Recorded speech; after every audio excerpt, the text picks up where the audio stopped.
100 days 100K సబ్స్క్రైబర్స్‌లో ఇది day 29 video అనమాట. మనం లాస్ట్ టైం చింటూ గడికి వాటర్ చేంజ్ అయితే చేసాం కదా! మిర్రర్ పెట్టిన వెంటనే కూడా చూడొచ్చు ఎంత యాక్టివ్‌గా వస్తున్నాడో దాని దగ్గరికి. అలా మిర్రర్ పెట్టడం వల్ల అయితే ఆ మిర్రర్‌లో ఫ్లేరింగ్ చేసి అయితే యాక్టివ్‌గా అయితే ఉంటాడనమాట. వాటర్ చేంజ్ చేసిన 10 అవర్స్ తర్వాత అయితే బాగానే యాక్టివ్‌గా ఉన్నాడనమాట.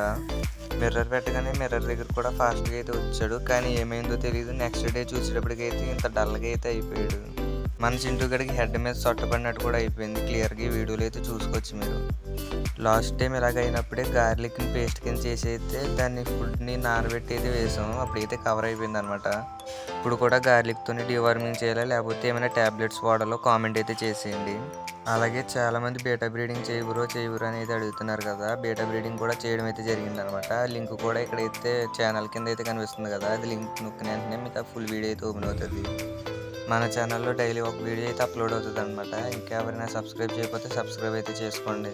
అలాగే ఈ వీడియో నచ్చితే ఒక లైక్ అయితే చేసుకోండి. ఫైనల్‌గా ఈ వీడియోకి అయితే ఇంతే. నెక్స్ట్ వీడియోలో మళ్ళీ కలుద్దాం. Bye bye. కింద కనబడే సబ్స్క్రైబ్ బటన్ నొక్కి పెట్టుకోండి.